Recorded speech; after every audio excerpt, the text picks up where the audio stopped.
Good morning everyone, it's Michelle here. I do hope you're well. No, you don't need to adjust your set. You don't need to adjust your screen brightness.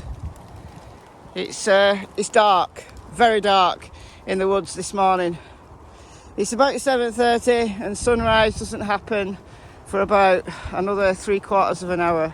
But I couldn't wait this morning, I just wanted to get out there. So what I want to do is give a quick update in the search for summer wells. This is a quick update from Need a Diver, who's one of the dive organisations that's been assisting with the search. And also I want to talk about the Kathleen Moore murder because that's piqued my interest.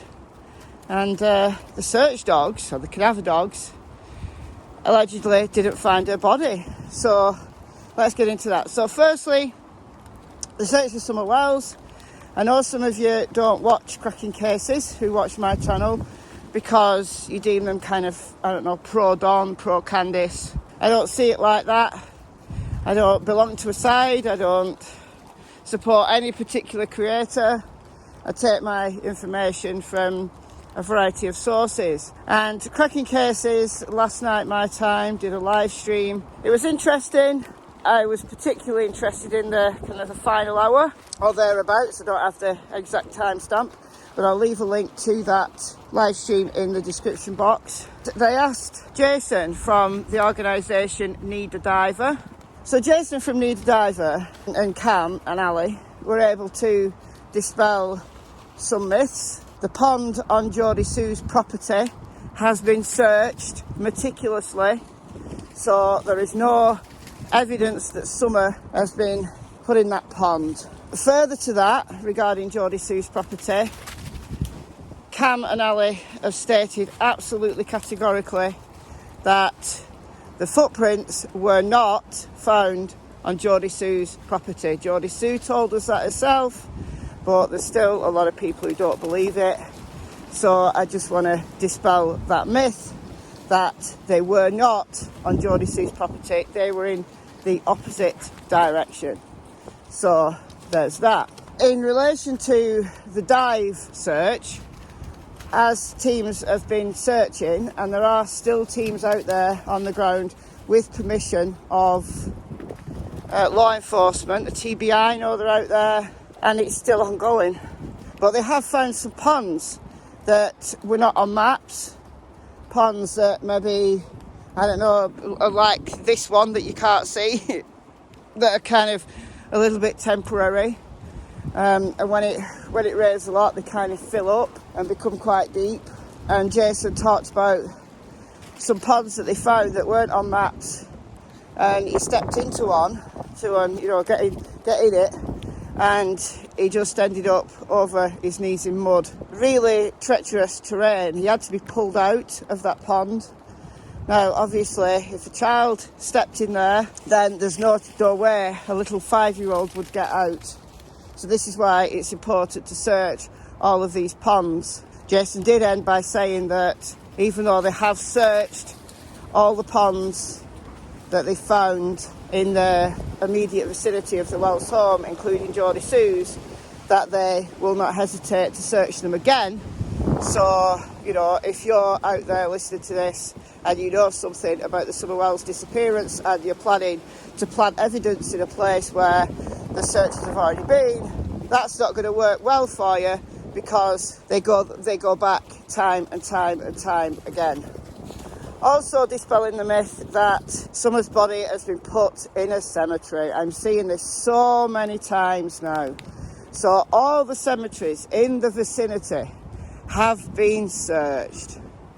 I keep saying this in my comments, so hopefully the message gets through that Summer's body was not buried in a nearby cemetery. They have been searched numerous times. Cemeteries are easy to search because they're flat.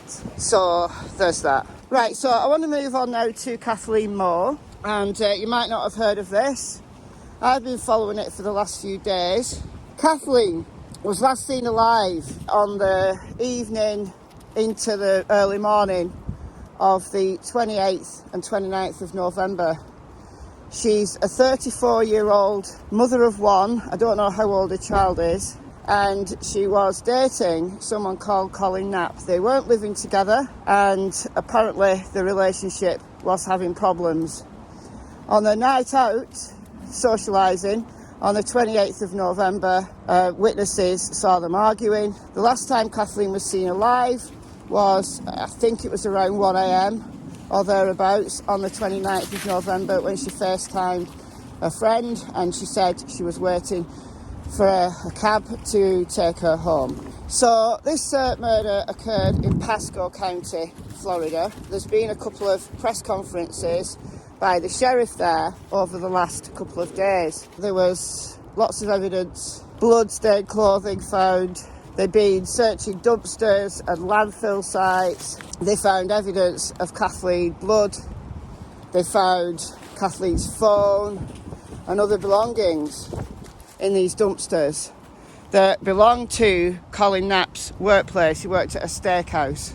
He claims that Kathleen had gone home and he'd gone to work in the early hours of the 29th of November to prepare meat for the steakhouse. But anyway, he was arrested on suspicion of second-degree murder of Kathleen Moore, but at the time there was no body.